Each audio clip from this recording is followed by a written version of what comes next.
Alright, my favorite females and males, we're going to talk about Jade Empire today. That's right, the Jade Empire, the weird Xbox exclusive coming from BioWare. Now, if you don't know anything about the original Xbox, they had a lot of weird exclusives because they were just kind of trying to grab everything, and BioWare was kind of one of their goats. I mean, they brought them Knights of the Old Republic, so they told BioWare, hey, make something a little goofy and we'll pick it up.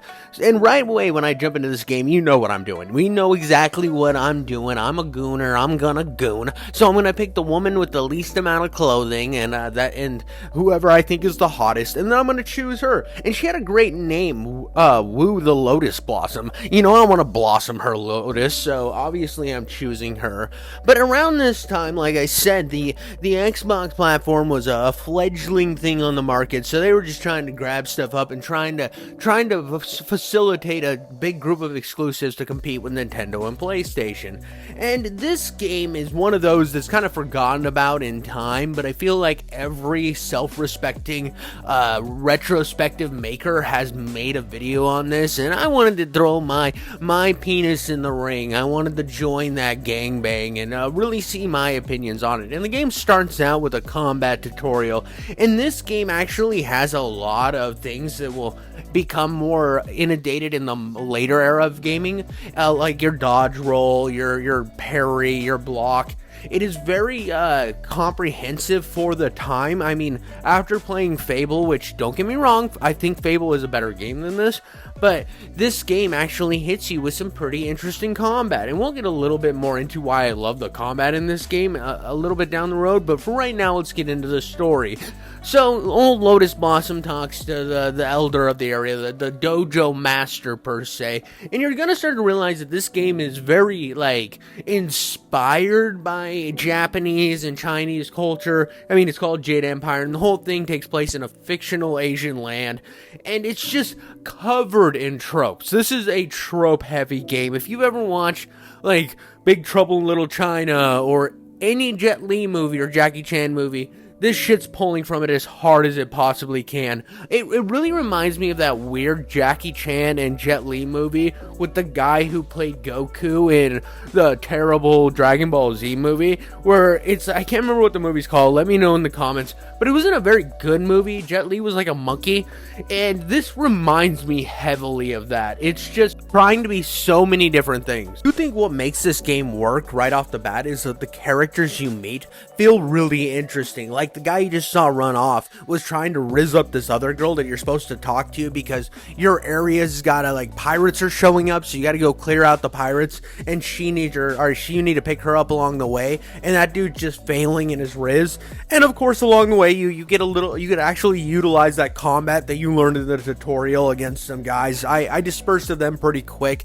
I mean, I'm a quick off the shot type of guy, one pump chump if you know what I mean. But then I go and talk to this weapons master to get my first weapon of the game, and I decided to go with a sword because swords are based, and I don't want to use a spear. Spears are cringe. I mean, come on, man. The sword's even called Fortune's Favorite, so of course I'm going to choose that. It seems like the most logical option, and you know, I have to say I do like the way that this game is setting things up, and the weird, like, cultural lore thing it's got going. It's obviously written by, like, a bunch of Americans, or I think BioWare's an American company, maybe Canadian, but it's very westernized, so you can definitely feel that it's like Big Trouble in Little China. You definitely can tell that they knew the influences, but they didn't know how to quite take it right. So it's just like they watched a bunch of kung fu movies, and they were like, let's just make some shit. Let's throw some fucking wontons into the fire and make this shit work. Now, I'm not saying that as like a critical element of this game where I'm hating on it and shitting on it. No, I actually do like the goofy nature of it. And when you get into the actual combat with the weapon, you basically have a few different bars here. Your yellow bar is your stamina meter for using the sword, which I actually kind of like this. I don't love it, but I kind of like it. It works really well for the sword, and it really forces you to use the different styles of combat, because your little directional pad down at the bottom of the screen will tell you what your different attacks can be, and depending on what they are, you can switch through them and maintain like a perfect balance of utilizing your blue and yellow bars, as well as just your regular hand-to-hand combat. And when this game's combat is cooking, it's cooking, especially for the time. I mean, is it the best thing I've ever played in in this era? No, but it is very, very comprehensive, and I like the flashiness nature of it, especially when you're trying to, like, capture that Japanese, Chinese kung fu culture. And yes, I do know that kung fu is more of a Chinese-based thing, and I keep saying Japanese, but I feel like there's some weird Japanese culture sewn into this as well. It feels like they just kind of looked at Asia on the map and said, let's just pull from a bunch of different places, and then just kind of call it Jade Empire, and that way we can get away with throwing a bunch of different cultures in here and still making it work. I mean, you even look at this early attack area where these pirates are flooding in. They're like, "Arr, I'm an Asian pirate." I'm sure that's what Asian pirates sound like, and you can't call me racist otherwise. You don't know either. But anyways, you get into this first area, and you also have like powers and all this stuff, and it feels like an anime. Everything feels over the top, just like an anime. When you get done fighting like this first group of people, he like goes super Kameha mode to summon things. So that's kind of where I'm getting the Japanese culture, is because it feels very heavily anime inspired, which, like I said, is completely fine. I'm nothing against this game. If you want to take a couple dicks, throw them into the ring, and they're a little bit different of a shade, and you want to jerk them off into a cauldron, mix it up, and then call it your game, I'm absolutely fine with that. There's nothing I'm gonna hate on that for. I think it's cool to mix some cultures. I mean, that's what America's made on, is taking different cultures, mixing them together, and then making something beautiful. How do you think pizza changed so much from goddamn Italy into the glorious madness that we have pizza over here in the States? It's called some great Americanization. Okay, maybe I'm taking it a little bit far, and I'm sure that there's a BioWare dev who no longer works at BioWare because that place is now creatively bankrupt,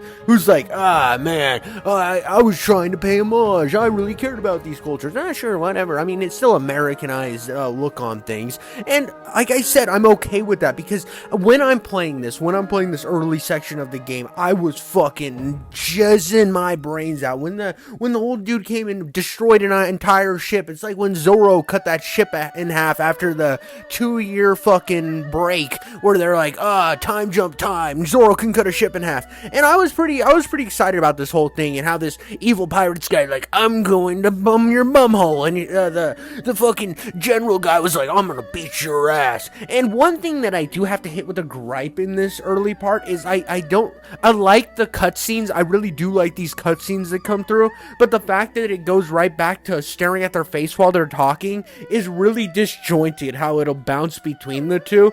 It's like, why couldn't you have just done it in a cutscene? It's not like I'm cycling through this dialogue. It's not like I'm utilizing the dialogue tree you gave me here. I'm just watching them talk. You could have done this in an actual cutscene, but due to the limitations at the time and probably the budget of this game, they probably didn't have the resources to fully graph out these whole cutscenes, so that's why they did it. Nonetheless, it can be discombobulating at times. It can get your head all fuckery rude, but right after you get done you don't defeat the Super Saiyan fucking Master Chief pirate, but after you beat him, Gao's all sorts of pissed off at you, and he's like, I'm the best, when I tried to rizz up your friend, she denied me, and I feel cucked. So he tries to fight your ass, and I'm like, bruh, you ain't got shit on me. I have this combat down. As long as you like fucking flip over everybody's head and hit him in the back, you will become God in this game. And that's what this little bitch learned right here, is not to fuck with me and my massive tits, because I am one juicy lotus flower. I am the lotus blossom in your ass,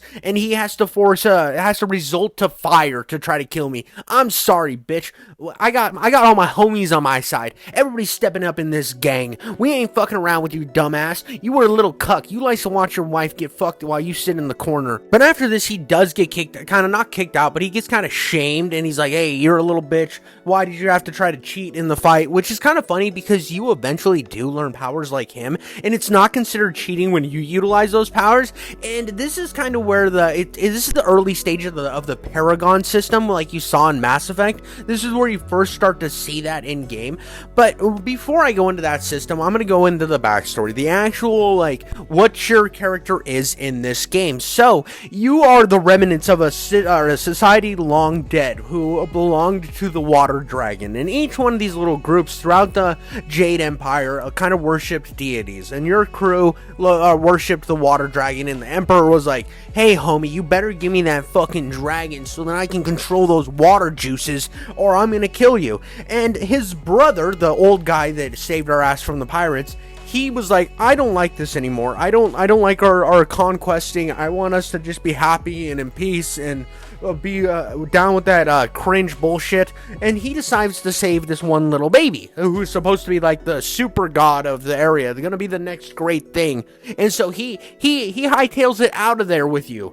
And that's kind of what you are. You are the last remnants of a very powerful race within the Jade Empire who was saved by the brother of the evil empire, or emperor. And it's very cliche, I have to say, but it also works. Not only in filling out the world that you're a part of, and then filling out your character's background a little bit, because even though your character doesn't have any idea of who they were before this game started, which is very cliche for the time, it still gives you a backstory that maybe you didn't know, but it's providing you with one. I like that. I do appreciate when RPGs actually give me a bit of a background. It's something that, even though I hate Fable 3 and I think it's garbage, I think the beginning of Fable 3 had a lot of promise because it actually gave you a bit of a background. It tied into the other games. This game doesn't have other games to tie into, but I do like that it fulfills that and then builds this grander world that you're a part of. And not only that, it strengthens your bond with your dojo master here, with your fucking kung fu god dude, because now you know that he's had your back from day one and you really care about him. And I like when they do that in media and they actually like fulfill these characters, and it's not just like, you have to care for this person because I fucking told you. It gives you reasons behind that this character has been your daddy the whole fucking time. And then after this, it sends you into a cave and he's like, listen, it's a really tough cave, you're probably gonna die. I fought this like old master, whooped his fucking ass. He wasn't much of anything. He was a basic bitch. His family probably disowned him because he couldn't handle the fucking world ways that I know. And then I decided to meditate like my master told me to, and that's when the fucking water dragon shows up, except for she's not a dragon, she's like a water woman. And basically the reason for that is when these entities are lackluster in power, they revert to a lower form, which is like humanity.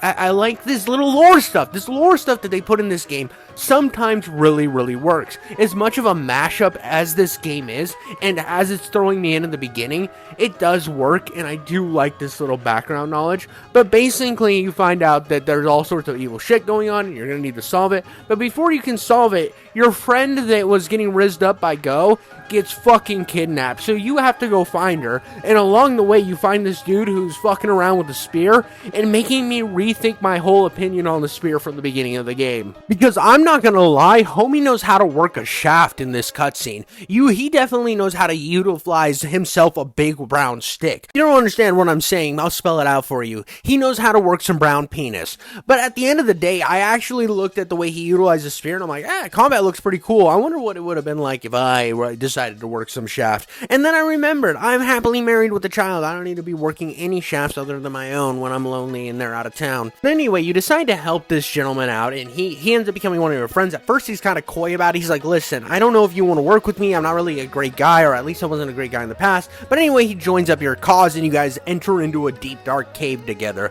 And that is a weird porno that nobody wants to start. Man and stick guy work a cave together. Anyways, that was just the worst joke out of my sex jokes so far, but we're gonna keep it going. You end up fighting or running into like see Go and just destroy some demons. He destroys this guy, and right as I see these monster creations, I'm starting to get a little excited because so far I've really only fought people and ghosts that look like people, so I'm actually kind of intrigued that there's like these demons and there's these different looking life forms.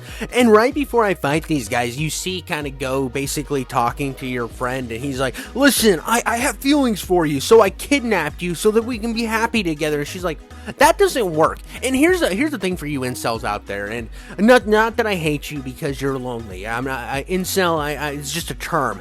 But at the end of the day, if you're so sad, and you guys that one waifu out there that you're like, oh, I want her so bad, I'd be so happy, and then you think that kidnapping her and Stockholm syndroming her is going to work, it doesn't. It's just gonna get you a charge. Just learn some Riz. Go out there, talk to a girl, get shut down a couple times, learn what works, what doesn't, and then actually get some fucking real game, and you'll be a happier human. Do not kidnap women. But back to the actual game, when I'm fighting these monsters, I have to say that their designs are incredible. I know I kind of mentioned that earlier where I was kind of excited to to fight something other than just people, but these guys are really well made. I fought these giant square looking monster guys that kind of look like they're made in Minecraft, but they're not. They're like off Minecraft sort of. And then I fought this giant toad that looks like the guy that trained Naruto.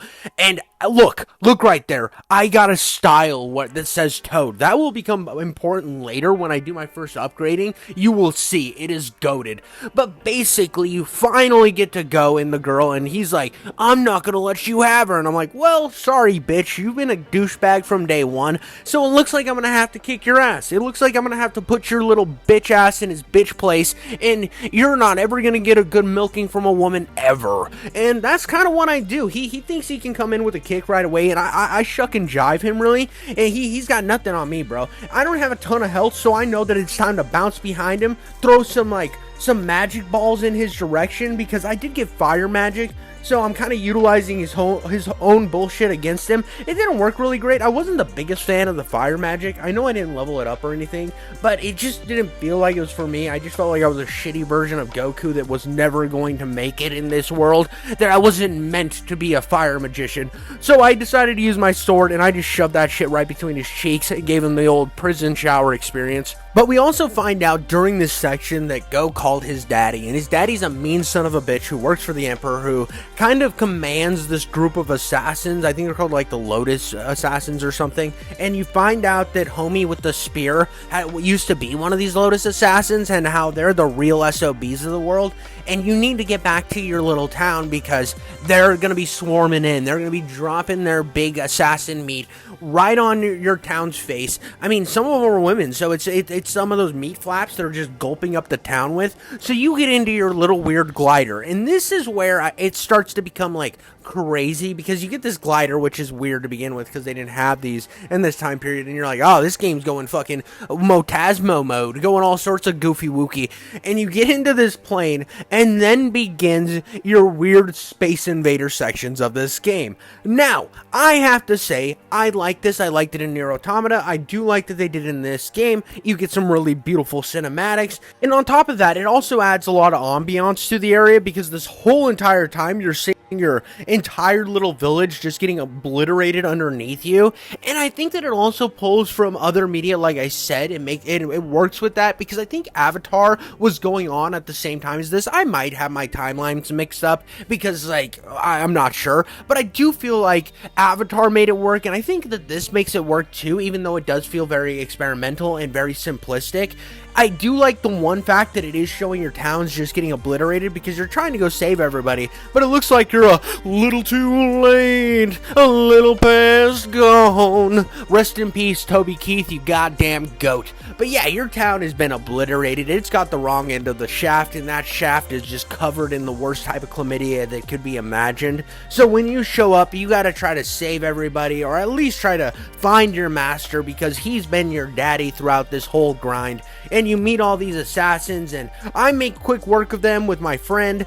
She's now my main ally again. I do like her because she's hot. That was the main reason I made her as my ally. I thought she was hot. I do think that the spear guy has a better moveset, and I kind of regretted not having him as my ally again, because he seemed to take care of enemies a lot faster than she did. And I think moving forward, I'll probably pick whoever has the better moveset to help me fight. But for right now, we had more to lose with our village being taken over. So obviously I'm gonna recruit my friend who has grown up here with me.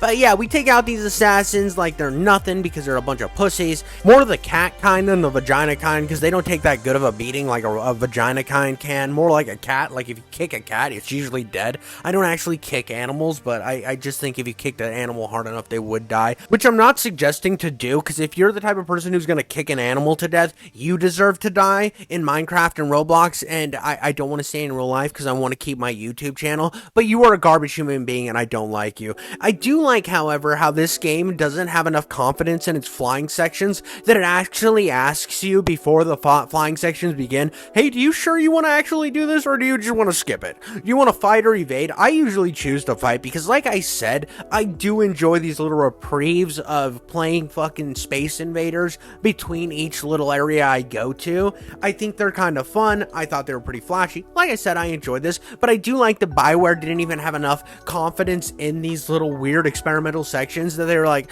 if you don't want to play them, you don't have to. Please like our game. And it comes off a lot in this game, or like not early on. I felt like early on it kind of had like a very dedicated direction, but a little later in the actual game, when you get to like this next area, you start to see the experimental nature of this game really get in its own way, and that's okay. Like, it's not that I'm hating on this game for doing that. I think that I actually appreciate when games come out and they are a little bit more experimental in nature, and you get some cool stuff from that, because following the same grinds that other companies are doing at the time just to fucking sell shit to you ends up with games like Immortals of Avion, and that shit was garbage. It was not experimental in the slightest. It was just checking off fucking boxes that other games were doing and trying to just make a mishmash of garbage, and I don't know how anybody likes that game. But let's get into your upgrade tree. So here, I'm going to be switching in the fact that I want to use the Devil Frog. I don't know what it does, but I'm going to switch it in. Also, the way that the upgrading works is you upgrade yourself,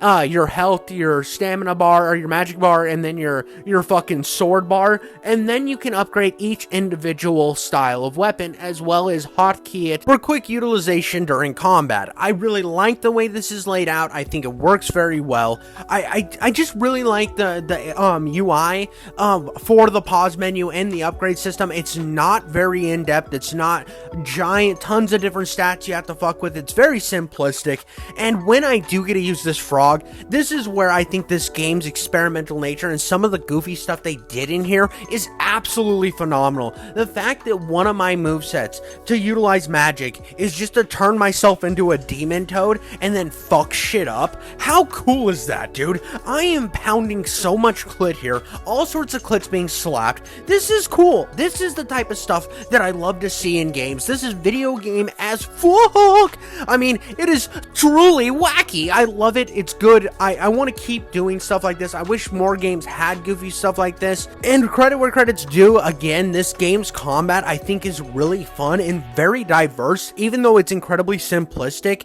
at first glance, it is a little bit difficult to master per se. It has a lot of different moving components, and I liked it. It really pulls from different anime and kung fu movies to make something like this happen. Now, right after you defeat a bunch of people as a giant demon toad, you do meet this assassin chick who's like she claims that you're part of the Lotus Assassins and she needs to defeat you, and so obviously I gotta whoop her ass because she's a little basic bitch and I'm fucking goated. I don't even need to be the demon frog. I'll just use my sword to floss them vagina cheeks, because I'm the sword master, the master of the universe. I come in with my sword and shove it right up your vagina in Minecraft, and in Jade Empire. But anyway, she basically tells you, okay, maybe you are cool, maybe you are down with the sickness. We'll have to talk later. So you know that she's going to be a reoccurring character. She kind of gives you that vibe that she's super important to the story. We just don't know how or why yet, but I'm hoping that it becomes something really incredibly interesting.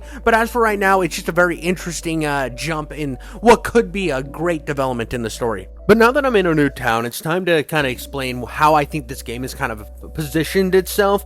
Basically, you start in your first little village, then you fly to this next town because you break down here on your way to get to the capital, and I assume that after this I will go to the capital. But as of right now, I'm in this town because my little flying machine is all broken and jambolied, and it's time that I give it some sexual realization and rebuild it into the night sky. So I have to find the different pieces to the plane, as well as find a pilot map and all sorts of different stuff, so I can then move back on to the capital where I need to slap some pussy. And in true RPG format, of course, I'm going to run into various side quests along the way, like the one you're seeing now on screen, where I found a farmer and his like demon buddy. I don't know. I don't know what the relationship is. I don't know if they be fucking or what, but he helps him with the field. Wink, wink, cough, cough. And he accidentally killed somebody or something. It was like an animal or something, so I had to basically convince him it wasn't his fault.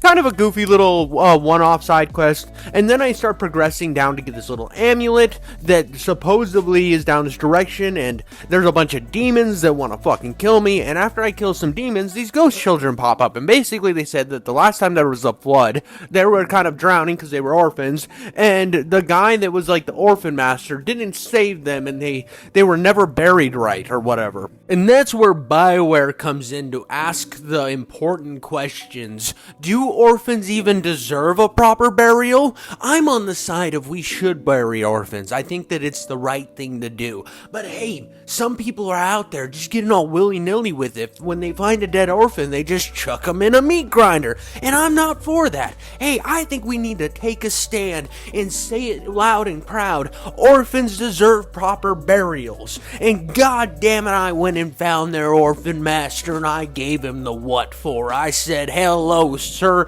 This needs to stop right now. You need to face your demons, lad, or I will slap you so hard your penis will fall off of every future generation male. And if you have a female, their vagina will seal up, and then they will fill with all sorts of like liquid from having to pee and explode upon birth. I think I went a little far there. But anyway, yeah, you help him basically bury the orphans, and then everybody's happy. Ghosts go away. After this, you then progress on to the regular quest. It's time to find out what the Lotus Assassins have been up to find out what they're looking for that could help you on your journey to save your master. And of course, they are summoning demons, being absolute dick cheese fucktards, and you gotta stop them, man. I mean, look at these little rat demons they're putting up everywhere. That can't be good for the economy. One thing's for sure, though, if this game came out in today's market, Kotaku would write an article about how those rats are hot for some reason, and if you don't think they're hot, you are a bigot. But after this, you end up kind of doing a bunch of other side stuff, because it seems like everything in this game, you'll be on a main quest, and it doesn't ever seem to push you down a line. You kind of do a bit of the main quest and then end up going on a bunch of different tangents that somehow tie back into the main quest, and you never truly know what the fuck you're doing. And that's why this game has such highs and such lows. Like, I thought I was just doing a little side quest here where I was killing some fucking loser pirates. Oh, lo and behold, the pirates have ties to the Lotus Assassins, which you kind of already knew, but at the same time, it just kind of goes with this game where you'll have these long lull periods where you're just trying to figure out how to get back on track, and you feel kind of lost, and that might just be my retardation. I might be like fully numbskull, mungo-brained idiot.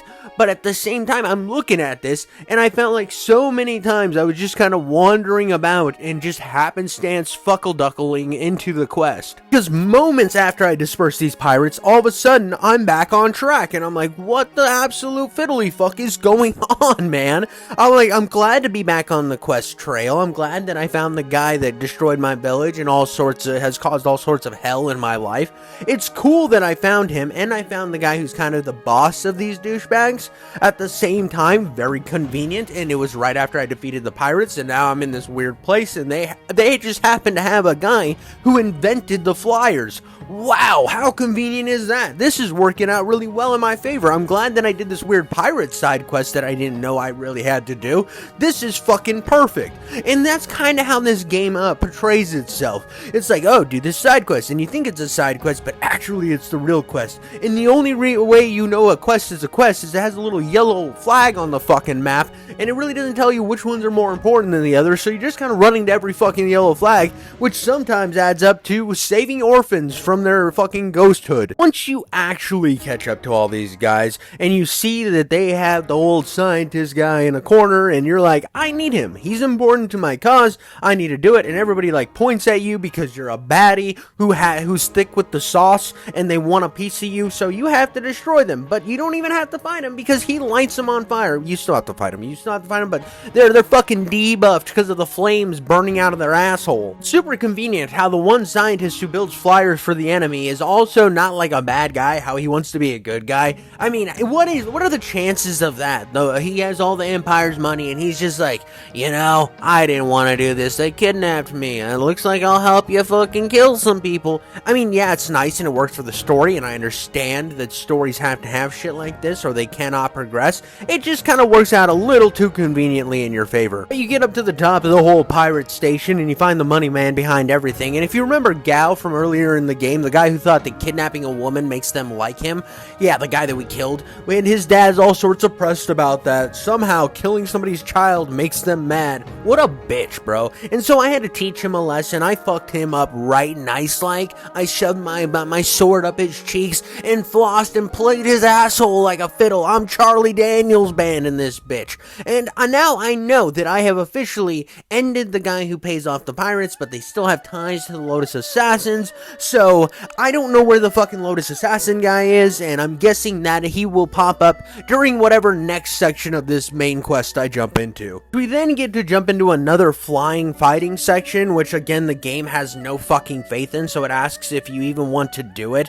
I'm kind of getting annoyed with them at this point. They are still fun, don't get me wrong, but I hate the fact that they removed all ambiance, and I was kind of worried about this in the last one of these sections, but no, they're going to do this in every single one of these fucking flying sections now, is just put fucking tons of clouds underneath you, just a bukkake of clouds, and then you're going to fly over them aimlessly, killing stuff. The reason this worked so well early on in the game was you could see the devastation below you. Now it's like it doesn't even matter. So you're just kind of doing shit. And it feels like this was an afterthought that was like, oh, you know how cool it would be to see your whole area getting torn up beneath you while you're flying and have this whole flying thing going on in the background of this game with this mystical energy? That would be cool, right? Yeah, let's put it in. And then just do like a really lazy like copy and paste mechanic over it and not really design any underneath layers of detail or environmental storytelling. And that really hurts me because I feel like there was still a ton of potential to be had to show these environments,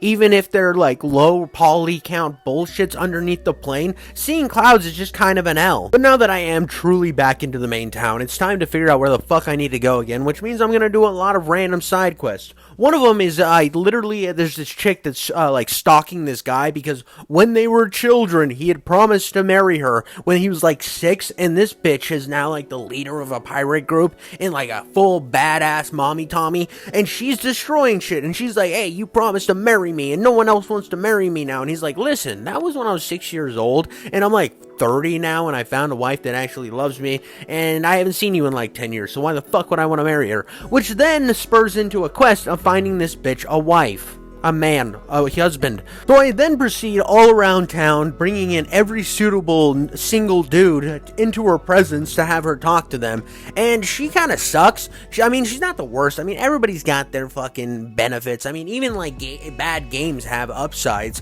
Like Redfall has, guns, I guess.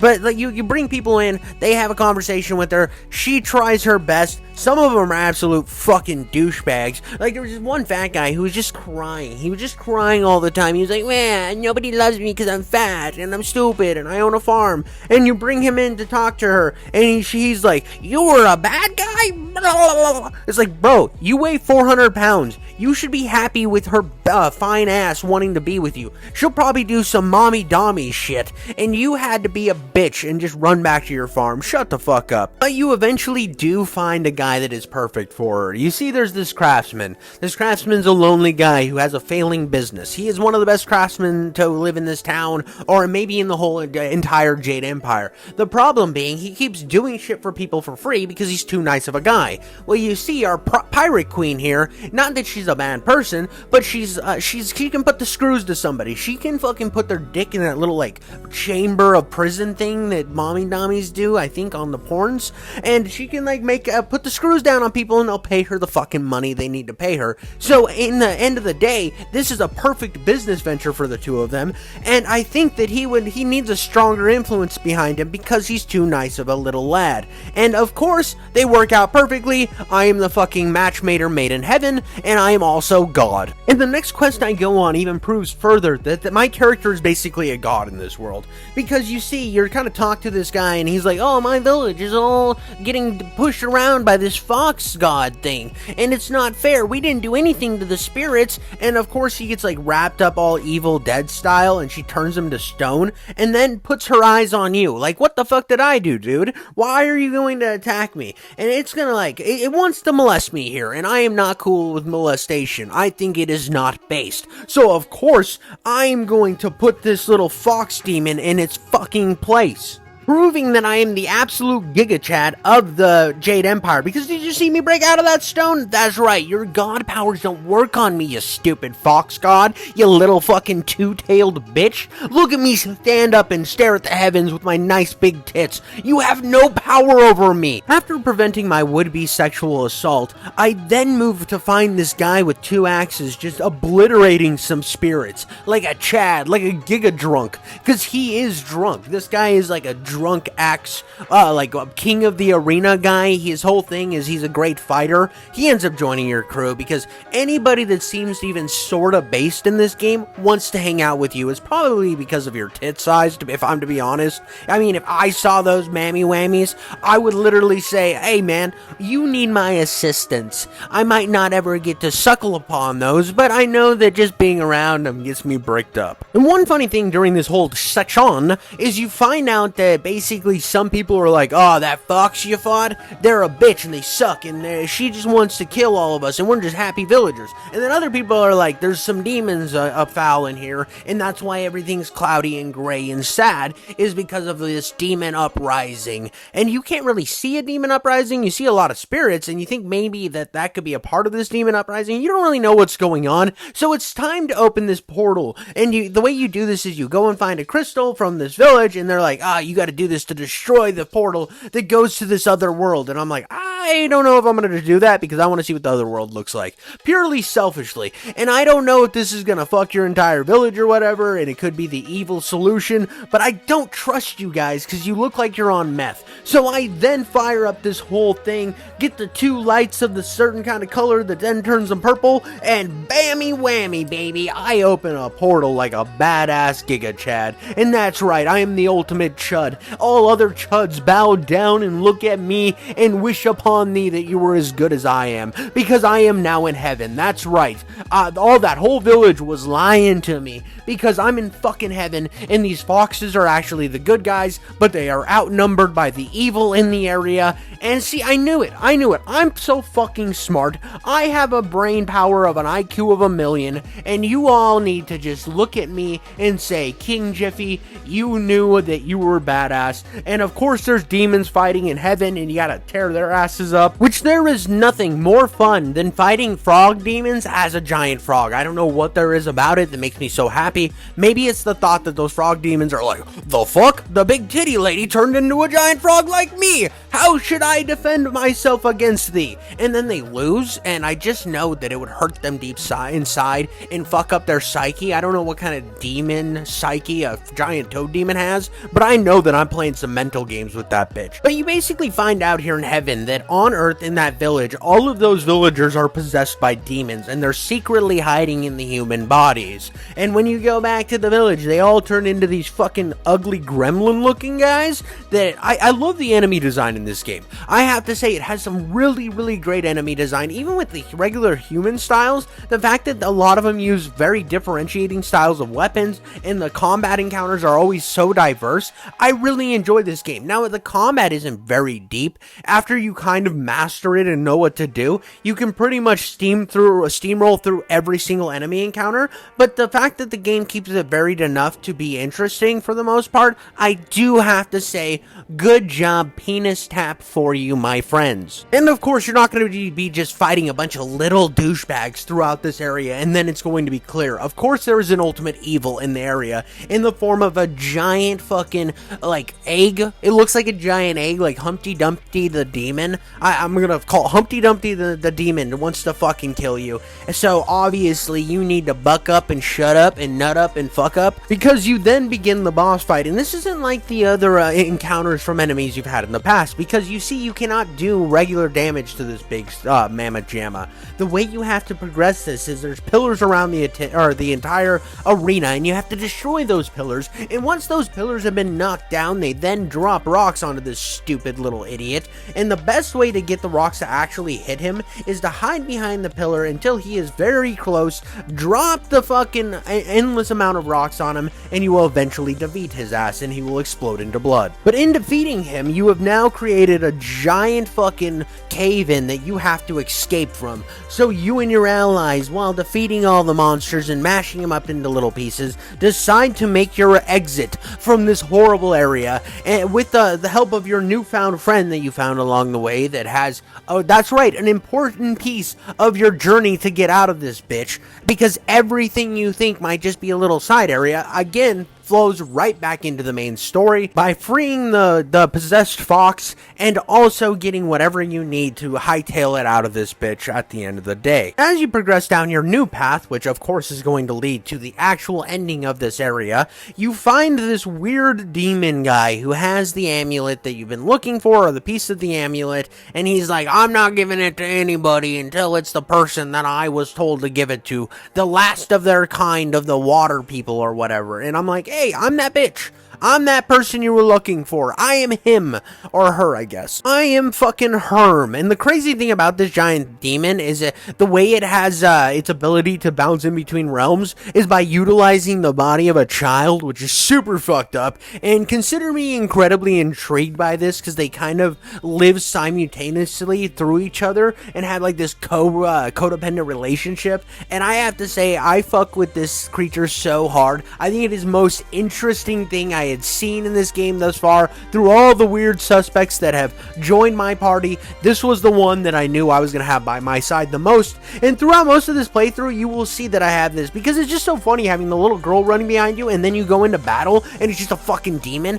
And it's so cool because right after this, you do end up running into the super bad guy that you've been chasing the whole time. Even though you know that he doesn't have your master anymore, he's just a cog in a greater machine, you still love to see that you're gonna fight him with a giant demon child. But before I do that, it's time for me to turn the dam back on, because you see there's a whole subplot in this entire little world here that the stupid fucking bad guy showed up, turned the dam on, and just closed everything up. Now there's no water here. All these pirates and fucking like losers are stuck in this town. It has slightly boosted the economy for a short bit, but it's going to cause the town to go into a deep spiral, which some people that are like the super giga chads that want monopolies are like, this is good for me, we should keep it that way. And you're like, you know, I don't think I want to like crater an entire village's economy just for one guy. I think I'm going to turn the dam on, and right after I turn it on, I get that fucking blue ring above my head, which means that I am a good person, just like in Mass Effect. And then I proceed to go find the douchebag that destroyed my village, because he needs to get his what for. It's time I fucking floss his booty cheeks. That's right, everybody's getting booty cheeks flossed in this video, because I'm the booty cheek flosser. I am the king of flossing the cheeks. And though I have praised the combat up until this point, I am starting to hit a point where I'm actually not quite vibing with it the same way I was up until this point. Not that it is bad, I still enjoy the different combat encounters I have, I enjoy these little moments, but because the combat system is so incredibly simple, you feel like you're just kind of rinse and repeating, you're doing the same thing over and over again, which is every game really, but this game just feels like you get into a lull, and it starts to become this bug that's living in your mind throughout this experience from here on forward. Because right after this, what do? Another fighting area in the sky over gray clouds, and it's like, oh, this game just kind of is doing shit. And it's not bad by any means. I'm having fun with this game, but at the same time, it's lulling you into just kind of an autopilot feel. And for me, that's where this game kind of loses me at times, because you go from running around doing weird shit, then you fucking do the same fight over and over again. Yes, the enemy design is incredibly well done, and it feels very varied, but the combat itself is very same. And then you jump into your plane and fly to a new area, or you fly back to an area that you had previously left, rinse and repeat over and over and over again. And now that I'm here at the capital looks very good. It feels like I'm finally in a new area. I'm excited to be here. And I have to admit, you do get some pretty good story beats here. Of course, considering you've been pushing to this point the entire game, you find out that the assassin chick that was coming after you is actually the princess princess of the entire kingdom, which is a cool revelation. I mean, it's kind of cliched, but at the same time, it is interesting, I have to say. But where this game kind of loses me is this area doesn't function any different than the last few areas. It's only bigger with more, and that's kind of how the progression has gone. You go your first area, there's a few side quests, not very much, but you still explore the little area. Then you move on to the next area where there's a lot bigger space with more little side quests. Some are hits, some are missed, and then you go to the giant empire. And guess what we're gonna do? Bigger area, more side quests, except for now you don't have a journey to get through to the next area. Your journey here is to now join the Lotus Assassins, which I think is a very interesting concept. But the problem is, because of how big this area is and how much different varying side quests there are, trying to figure out where to go can kind of be a bit of a nightmare, because there is so many goddamn yellow flags through this bitch that you're kind of running around aimlessly. And don't get me wrong, a lot of these side quests can be really fun. Like, one guy comes over and tells you, hey, there's this douchebag over in the garden who's from another country who thinks we're a bunch of Neanderthals and we can't get him to leave. So you go over there to see what he's all about. And of course, he's like a stupid fucking, I don't know, British guy. He's like a British guy with guns, and he fucking obliterates the first guy you see. And of course, I'm interested because I love guns and I want his fucking gun. And I hope to God this game gives me his gun. But he is a pompous asshole. He is basically a cartoony version of a person who's colonizing different worlds. He's supposed to be like the Spanish and the English and the French, all tied into one singular individual, and he's here to show you all have primitive ways, and he is better than you, and he's a douchebag. And the whole thing here is you do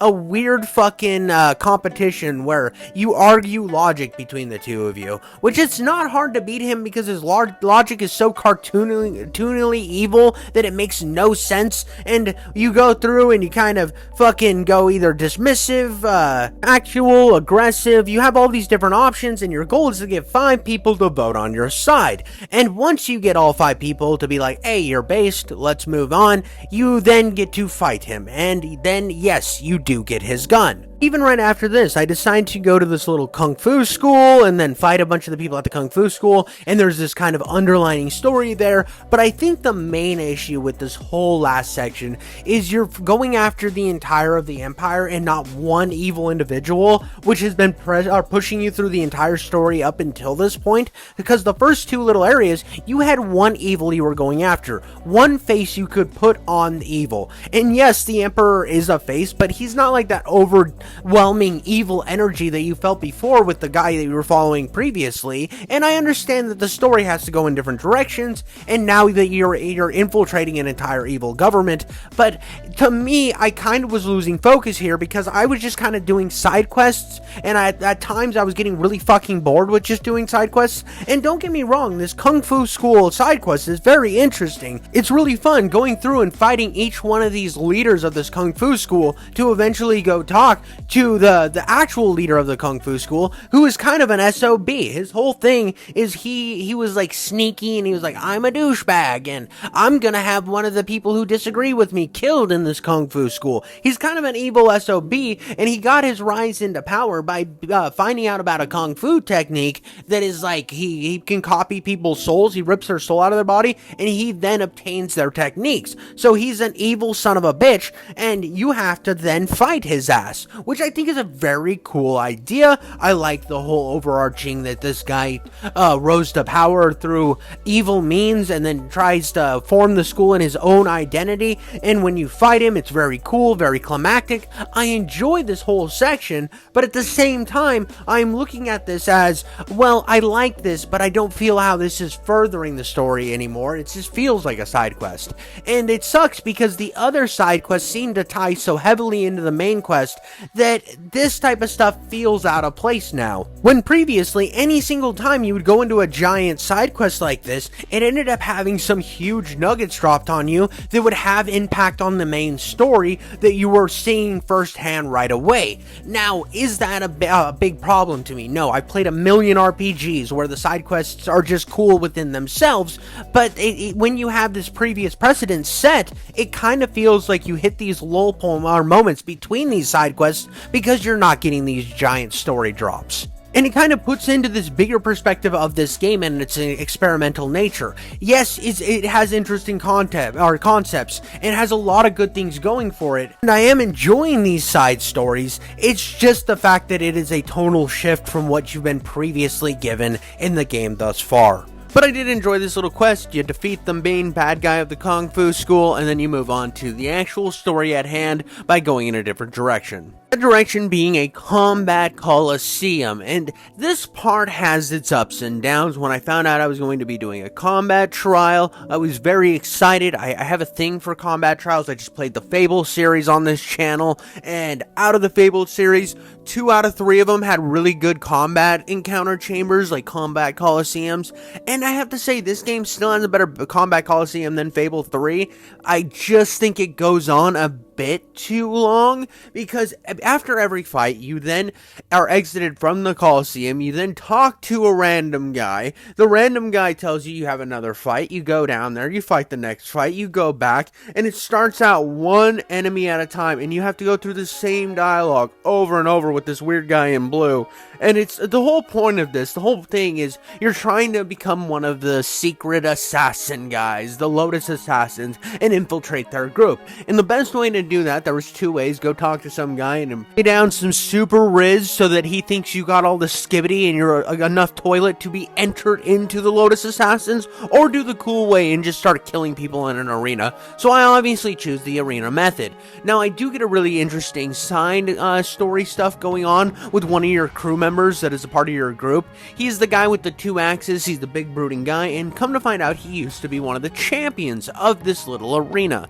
And his brother was trying to become one of the champions as well, and it seemed like another secret organization that was working alongside the Lotus Assassins to run this place, they were actually trying to hedge their bets and make their own champion, which was going to be the big guy's brother, and that is exactly what happened. His brother became the champion and also became the enforcer for their gang, which led to his imminent death, because you see the guy with the big axes thought that they were manipulating his brother, so he went to confront the main bad guy of the arenas, and when you go in, he went and confronted him, his brother stepped in the way and accidentally died. Because of this, the big guy lives in shame. All of his life had kind of ran out to the mountains, became a drunk, and now finally he is going to face his demons. And it's kind of cool that the end champion of this arena ends up being like a zombified, like entombed version of his brother. And in finding out that this guy has now been using his brother as virtually a puppet,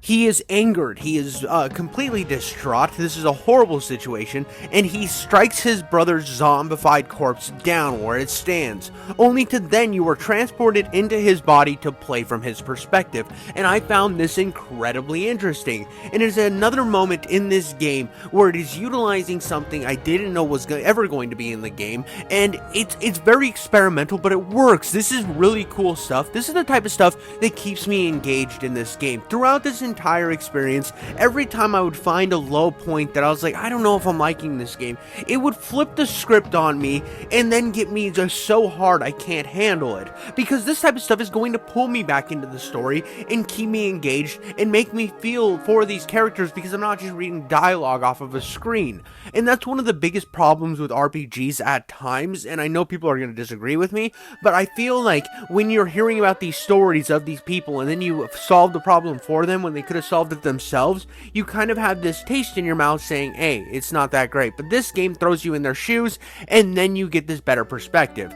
After this, you then are allowed to join the Lotus Assassins, and you see one of your crew members has left your group and is sneaking into the Assassin's Den, which is leading doubt within the rest of the group. What is he doing? Why is he there? Is he stabbing you guys in the back? And it's not really that. I never thought that he was like that. He left the Lotus Assassins for a reason, and throughout this mission, he will come in and warn you about different things and about how the inner workings work, and how when he started in the Lotus Assassins, it was a different group, but because of Death's Hand, which at this point I thought Death's Hand and the Lotus Assassins were one group, but come to find out Death's Hand is like this super evil demon soldier, and because of his existence, the Lotus Assassins started like utilizing human souls to create like giant golems. Because we don't fuck with these foo-foo motherfuckers, we have to put a little wrench in their plan. We gotta give them a little bit of Yeah, daddy, and then really fuck shit up. So we're kind of working with this guy who's kind of our leader. He's telling us what to do, but you see our homie that used to be a part of this organization, he's in a different mindset. He ain't on that foo-foo bullshit. He knows that if I go and find like this serial killer soul who's all sorts of fucked up and then put it in the machine, I'm going to create and fuck up the machine. I'm gonna give the machine a good look 3000, and it's not gonna be on that zone anymore, my dude. And of course, as soon as I get down to where his soul is, because I'm supposed to get a soul from one of the slaves, because these guys are terrible. These are the worst people. Anybody who's down with slavery, I'm not down with you. If you get what I feel, if you're feeling what I'm stepping in, if you're smelling the tip of my penis getting shoved up your nose, you know what I'm saying. And when this ghost shows up in this dark area that I'm supposed to find him at, that they're like, whoa, we didn't even know that was down there, dude. How did I even get down there? Well, I know it's down there, so obviously I whoop his ass. Very easy. Most of the combat in this game is pretty incredibly easy. It's not a difficult game.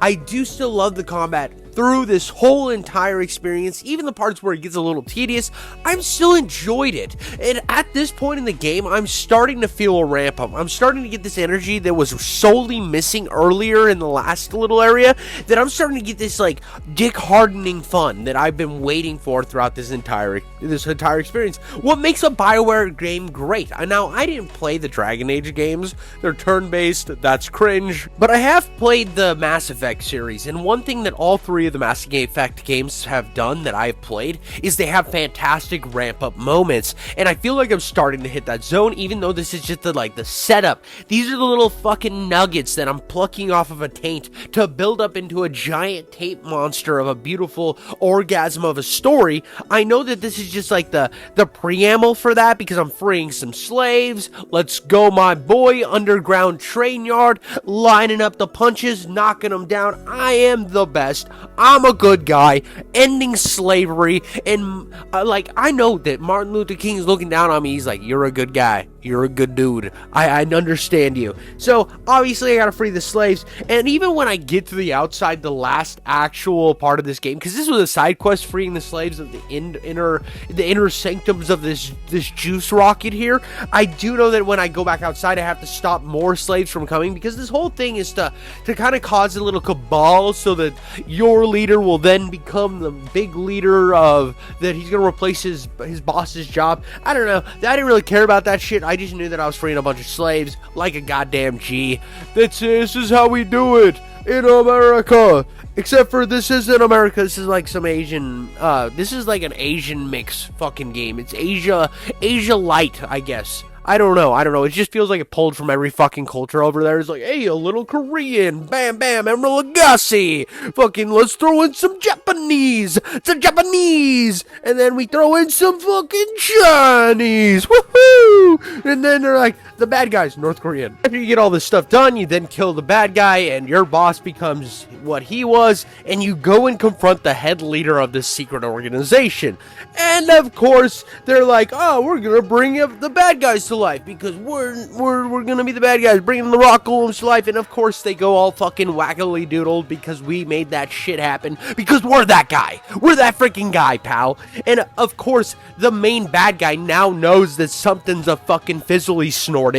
And I loved how in this little section here, they do like this whole cutscene where they're showing people die and stuff like that, but they also kind of go into reiterating how the machine works and why it's somehow functioning. It's like, yeah, I fucking know. I've been doing this shit.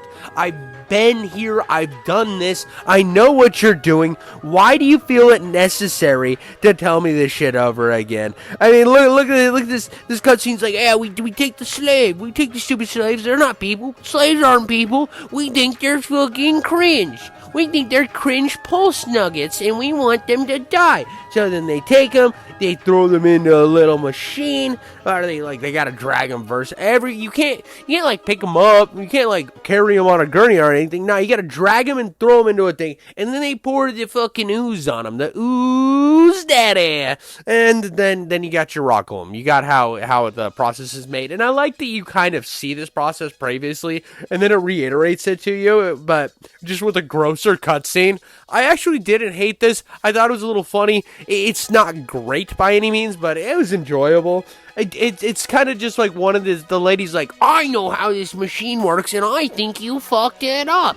You didn't do a good job. But yeah, now this goblin-looking bitch is just kind of pissed off at you, and he's gonna send like all the whole army after you, basically. So the fucking golems are starting to move. She's like, you might have destroyed our newest golems, but our old golems, they're made off of slave souls, so they're gonna be doing pretty all right. So they're gonna fucking bum rush your cum. But what you see is they don't understand that I've been, like, versed into the art in the ancient ways of Skibbity Toilet, and I'm gonna fuck them up. And that's exactly what I do. I give them the Demon Frog Express pounding. Except for these guys can block a lot of the Demon Frog's abilities. Kind of cringe, but I still whoop their ass. I have to say, though, after this whole encounter, you do end up getting the ability to turn into a rock golem, which makes every other attack you have completely fucking obsolete, because becoming the rock golem is fucking lit. It is so many titties getting litty in the fucking middy kitty. I love it so much, dude. And I do like this whole ending of this secret organization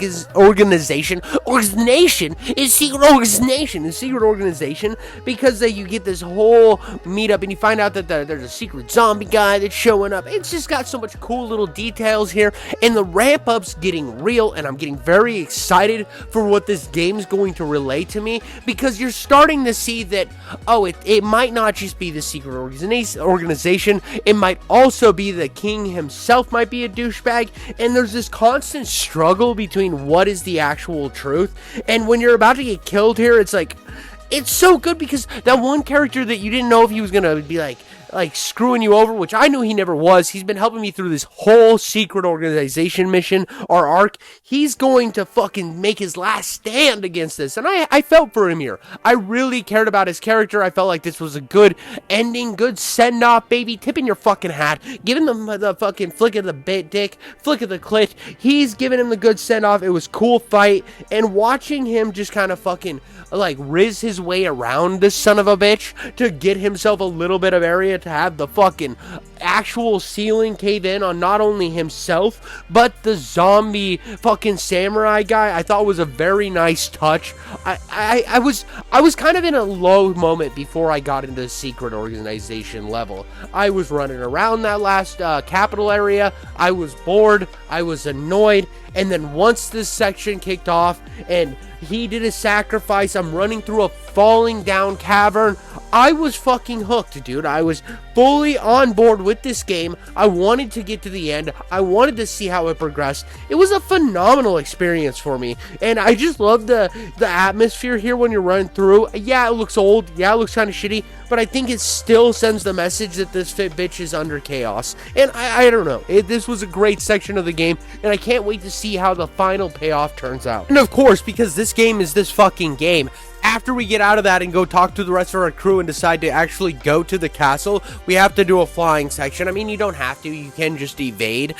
But, I mean, I like the combat here. I just really hate that they missed the opportunity of putting like actual shit underneath and just putting a layer of bullshit clouds. It has gone to the point where I loved this to this is just a fucking thing that you have to do. And I really feel like that if this wasn't a second like a back thought of the actual game developers, it could have been something actually fantastic, but instead it just kind of feels fucking haphazardly slapped in here with a couple times where it was actually meaningful. But we are finally here. We are finally at the capital. We get this beautiful cutscene with this fucking beautiful scenery, and we're about to see all the shit that actually went down, and I can't be more excited to see what the stupid fucking king's been doing, to see where my fucking master has been the whole time, because he's been the homie, he's the tactical king of always, and we're about to see everything, and this is so fucking exciting. On the way to actually fighting the emperor, I did have this little bit of combat encounter, and this is right after I fucking put the golem on and leveled that bitch up. Look how sick this is, dude. There is literally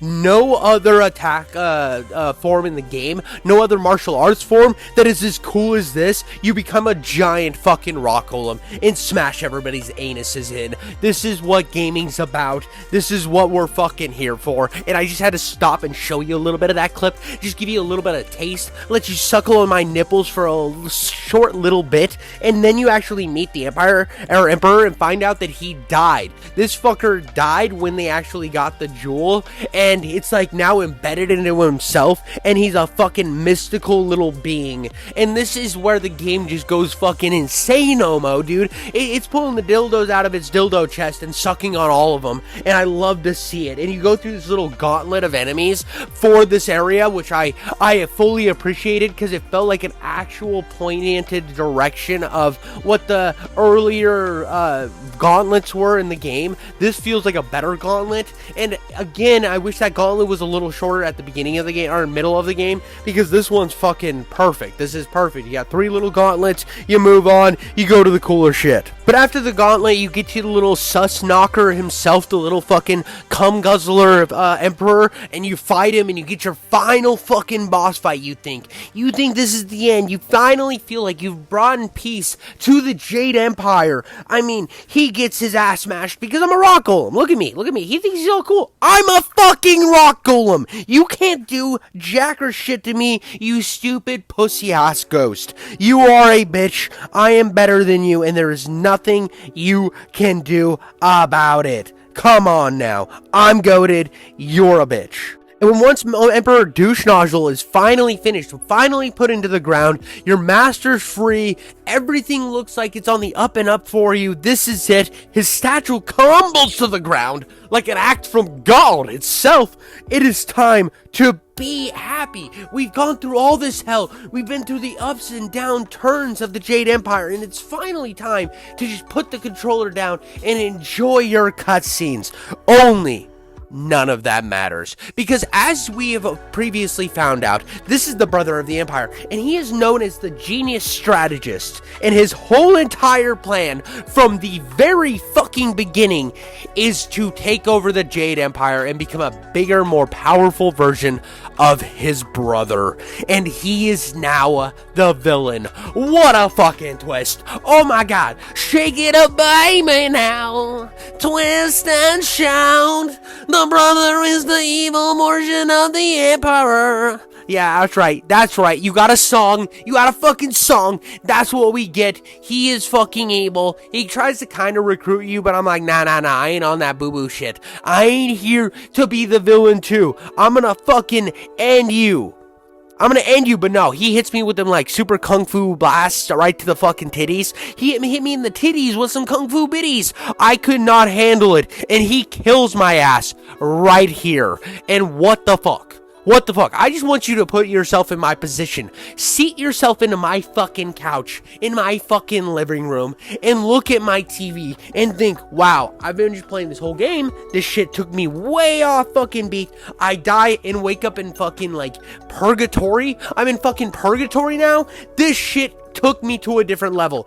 I thought it was a ramp up. This is a fucking Giga Chad move. This is a fucking, oh, you thought the game was over? Oh yeah. Well, get ready to have a giant load dumped into your mouth. Get ready for some vaginal secretion right into your nose channels. You're snorting vag juice, baby, because now we're in fucking Purgatorio. Baby, Purgatorio is here, and we're ready to fuck it up. And this is such a cool little area, because the whole thing is you have to fight your way to the original the place of your founders, the place of your fucking people, and actually like help fight off the evil that is resided there. It is so cool. I love this whole section. I love that you're going from like death to fighting your way back to life. This isn't a new concept. This is stuff we've done in other games, but I think it was done very, very well here. And like I said, I was already hyped up because of the ramp up in this game. It was like, oh, this game's ramping up a little bit. I'm fucking with it. I'm driving with it. And then it just hits me with some hard, baby. That's what I'm about, dude. Because it finally felt like it was a fresh, unique take on a story that was kind of feeling a little cliche, I'm gonna be honest with you. And yeah, the twist isn't fucking over the moon, the craziest thing ever, and the game definitely leaves tidbits throughout the entire story to lead up to this point, so it's not out of left field, but it was something that when it hit, it felt so fucking good. And even though this purgatory area is kind of the same run-of-the-mill shit we've been doing this whole time, it's refreshing because you didn't see it coming.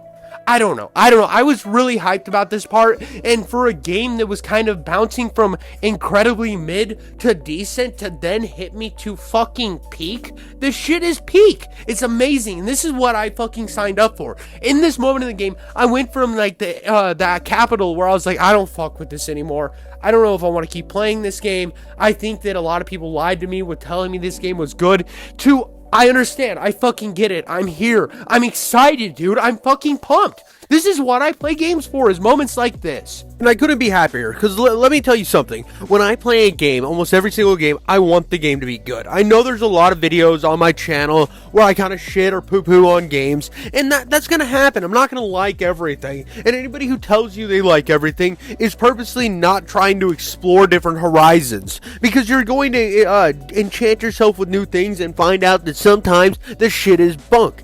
And when I got into this game and I started playing it, and I got to the big twist, I was like, holy shit, this game fucking slaps. And then she dies, and you go into this afterlife, which is like not as pretty as the heaven afterlife. I think that was top tier, but this hell afterlife I think is still a very cool aesthetic. I like the filter they put on it. And when you get the actual backstory of your master, the guy who taught you, and you find out that he isn't the one that saved you as a child, he was the one that killed the guy that saved you as a child, and then like did a fucking body snatcher type thing and showed back up in a little small village pretending he was the fucking guy. He's like, I'm him, and it's like, no, you're not fucking him. You're not Skibbity Toilet, you fucking cuck. And that's kind of a cool twist. I like that he went all Machiavellian on a motherfucker. That is a cool way to play this game, even though it is kind of cliche in the fact that, yeah, he was Machiavellian, and they're like, oh, we're gonna do an Asian game. I don't even know if Machiavelli was Asian. Just look that shit up. Yep, Machiavelli was in East Asia. And that's kind of funny that this game is just such an Asian fusion bullshit. It's like going to that one like Japanese restaurant, and it also has like all the fucking Chinese food in the same restaurant, and you're like, I don't know who made this, but it wasn't the Japanese, because they kind of hate each other. It's that Asian fusion bullshit, and I think it works in this game, and I do love the fact that this game exists, and it pulls from so many different cultures, in Asia, to Japan, to Korea. It's all over the place. This is Asian fusion at its fucking finest. Let's get back to the gameplay, because I know that's what we're all here for, and that's what we care about. The whole point of this afterlife thing is you're kind of like rebuilding these fountains so that there can be some defenses in the afterworld, and then eventually bring you back to life. The highlight of this whole area is fighting this double head cow demon. This thing was fucking lit. It had an eyeball between the two heads. I thought that was pretty like juicy McFuckerson. I was all sorts of wanting to come on this bad boy, and that's exactly what I did. Look, I turned into my fucking rock golem. I smash his ass into oblivion. I love this rock golem transformation, but like a Giga Chad from hell, I do end up finally turning on all of these fountains. All these dragon fountains are finally unlocked, and that means that all of the war that is eternally getting battled because of when the Empire showed up,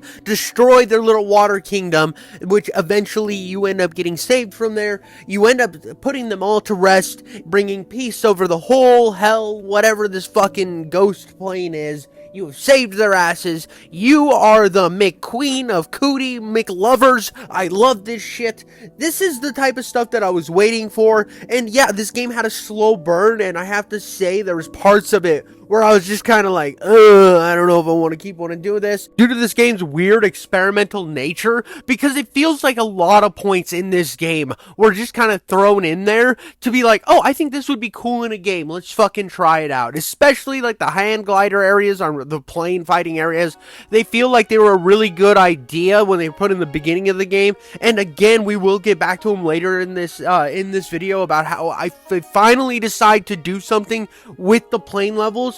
But for the most part, every time you get in the plane level, you're just looking down at fucking clouds, and it feels like they just kind of half-assed it. And there is some bad half-assed sections in this game, but along with that, there are some great moments, and this ending is the highlight of that great moment, because behind all the bullshit, they actually did take the time to create a decently well-crafted story, even though it is Asian fusion bullshit. But what you do after this is you go back to the area you're reborn in the area that you were taken from as a child, and you're setting up an assault because they are coming for your ass. And this is where we had one more fucking plane section where you actually see some mountains and shit underneath. Was it as good as the first one where you see like the village burning and stuff? Absolutely not. But it was nice to see something other than just gray clouds, even though it kind of devolves to just gray clouds at the end.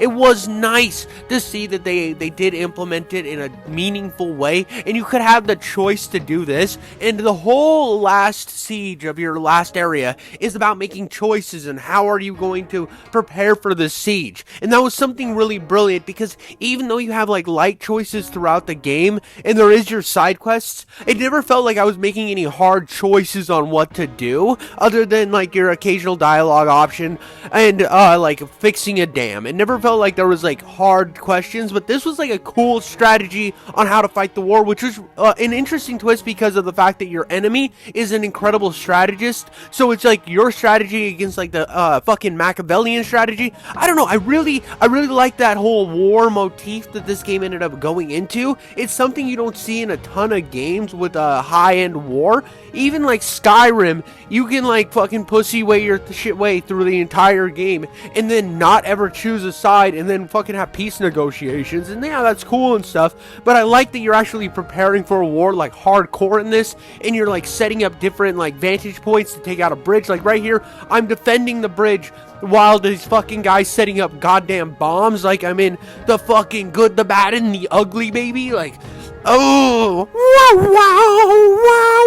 wow, bridge is gone. The bridge is fucking gone. Bitch ass rock golem over there being like, no! That's what I like to see. But basically, they also kind of like kidnapped and killed one of my subordinates, like sisters. And they were like, oh no, she's actually still alive. We were kidding. And he's like, no, I know you fucking killed him, and I'm gonna backstab you. So they think he's like an inside man, and he fucking tells me, no, I'm on your side because you've been good to me. And it's kind of going into a direction which I think I'm going to fucking call. It's like a power of friendship type shit, which is super cringy, let's be honest. I think it works in this game, don't get me wrong. I think there is some real great power of fucking friendship moments, but it's cliche as fuck. And I'm giving this game a little bit of a slide because it came out on the original Xbox. So yeah, the power of friendship thing's been done to fucking death in the modern era because no one dies in modern video games and media. It's like, oh no, because of the power of friendship we all live. But in this game, a lot of, like, not a lot, like one guy dies, but after playing that shit ass fucking Immortals of Avion game where no one dies and any chance there was supposed to be a meaningful character death, they just fucking sidestep and pretend it doesn't happen. The fact that this game had a meaningful death, I have to give it credit, though the cliche story ends up being fucking cliche in the power of friendship aspect. I do wish that the game would have experimented a little more with putting you in different bodies, because really the only guy you ever play as other than your main hot chick is the double axe guy, and I think it would have been a really interesting progression, because when I hit this point, I'm like, this is fun. I wish that I had the opportunity to embody some of the other characters. Like, there's one character that turns into a demon, and yeah, you can turn into a demon too, and I think it's one of the highlights of the combat in this game. Over the actual like hand-to-hand combat, turning into a demon is fucking sick, or a rock golem, or whatever you may have, turning into that's super cool. I think that there was a huge misstep with not being able to embody these other characters. Like, you're the one guy setting up like this whole trap for both of the Death's Hand and the Assassin guys, so that you only have to really fight Death's Hand, and it would have been cool to be able to embody him and set up like a little puzzles and stuff, because you only really had that one good puzzle where you go to heaven in this game. So the fact that you could maybe switch into the other guys, do a little quick puzzle, and then switch back to your main character to fight off Death's Hand, I think that would have been a really cool opportunity. And there's tons of that those opportunities throughout the game, so the fact that they don't really ever utilize playing as some of the other characters from your team, I think is kind of a letdown, especially with this power of friendship bullshit that it's kind of heading toward in the actual game story. You do eventually have like a great face-off against Death's Hand, and you actually then play as the guy inside of Death's Hand, which is another great opportunity where they use playing as another character to finish the goals in the thing, because it's more of a personal experience for him than it is for you. So the fact that he's fighting off his own demons to prove to his brother that he is more than just this fucking zombie they've had marching about, because that was his whole existence. He was killed by his brother and then trapped inside of some samurai armor. armor. So the fact you gotta play as him is again where I'm seeing that we're playing as a lot of these other side characters and getting these great moments, and I wish that would have been strewn out through the entire game instead of some of the weird bullshit side quests. I don't know, it's just something personally I had. But after defeating Death's Hand, the walking zombie samurai, the main bad guy, your old master, decides to fucking evac back to his home castle, and it's time for you guys to gear the fuck up and take this battle to him and make this shit end. Because right now, the one thing he's got going for him is he still has the water dragon trapped somewhere, and we have to end that shit. We have to fucking send the battle to him, because he lost his battle coming to us. It's time that we show this fucking Machiavellian loser who the king is, who has the big schlong, and it's probably not me because she's got a fucking juicy clit. She's a woman in this game, and we like women. Isn't that right, chat? Isn't that right, comment section? Women based. As long as they're making sandwiches or doing kung fu master shit. I'm just kidding. Calm down. Fucking pull your nipples back into your shirt. I'm making jokes, you fucking cuck.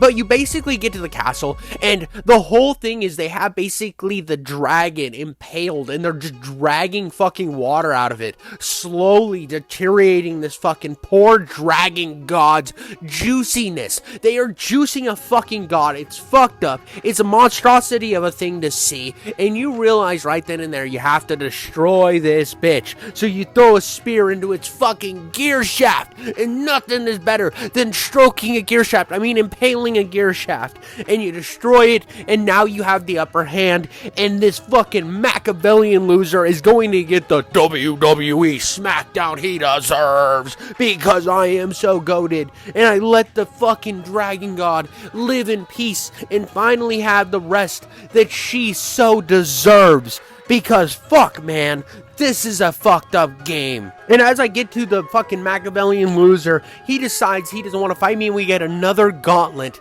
And just like the last boss gauntlet before I killed his brother, I have to say this one's really sick. The fact that he drops these demons in to try to fight my ass, I think is really cool. It looks really good. You get to fight all the cool monsters you fought throughout the game. Not all of them, but a good majority of them. And it's something that I found very entertaining. I liked that the game was like, yeah, we know one of our strengths was these cool monster creatures, but I felt like they didn't have the time or the money to make even more of them. So they're like, yeah, we really appreciated our design here, so we want you to actually enjoy them at least one more time as you make your progress toward the final. And I get to fucking beat him with the rock golem. And that's something in this game, though the combat at first I thought maybe was just really simple, that was going to be hard to master. The combat is just really fucking simple in this game, but it's fun. It has a fun combat loop, and the fact that you're able to change, like I've mentioned so many times in this video, to different monsters is very incredible. But right here you get turned to stone by your fucking old master, and the way you get out of this is where the power of friendship bullshit comes to play, because you are a powerful being. That's your thing. You have fucking all the juices in your vag to create life, and then also to beat a magical Asian dude. Or at least that's what you think going up into the fight, but when the fight actually happens, you find out that you're a little dry down there. You need to juice it up a little bit, and who's better to help you in doing that? Your fucking friends, and they all show up and talk about how great you are, and how fucking cool and juicy you are, and you have like these little fights against these things in this gray fucking world. And this part, I have to say, was kind of cringy. I was all vibing with the giant twist in the game, the whole new direction, and yeah, it's cool to see my homie that died and how everything in this game actually had meaning, and all the friends you met along the way. It's powerful. It's like the fucking Guardians of the Galaxy #1 ending. But again, yeah, I've seen it so many times. I've seen it way too many fucking times. So when I break out of this and I'm done with the cringy bullshit, I'm ready to end the game. It's time that I put a fucking rap on this douchebag and tell him he's been a fucking pussy sucker, but in a bad way. Like when this old fuck tries to suck pussy, all that he gets is, could you go a little to the left? You know what? I'm feeling a little bit more to the right. Maybe he hit the clit a little more, and he's like, where's that? That's the type of pussy sucker he is. He's just getting down there like I am, and just like tongue blasting the clit into oblivion, getting those good noises. He's doing nothing. He's just really fucking hurting his jaw when he does this shit, and I'm here to prove that. So I just know that I want to fuck this dude's ass up, so I just turn into the rock golem right away, because this is so fucking sick. I wish I had the rock golem from fucking level 1. I would have made the game really boring and probably uninspiring, and you wouldn't have utilized other combat and the gun I got. But it's a rock golem, dude. I probably would have still fucking blasted the shit out of that. It's so sick. I do like that it is endgame, and I wish some of these older games had New Game Plus so that I could go back and just fucking steamroll the early part of the game. Maybe be an absolute monster and just play a bad playthrough, because I think there is the ability to do that. I have seen some glimmers of the the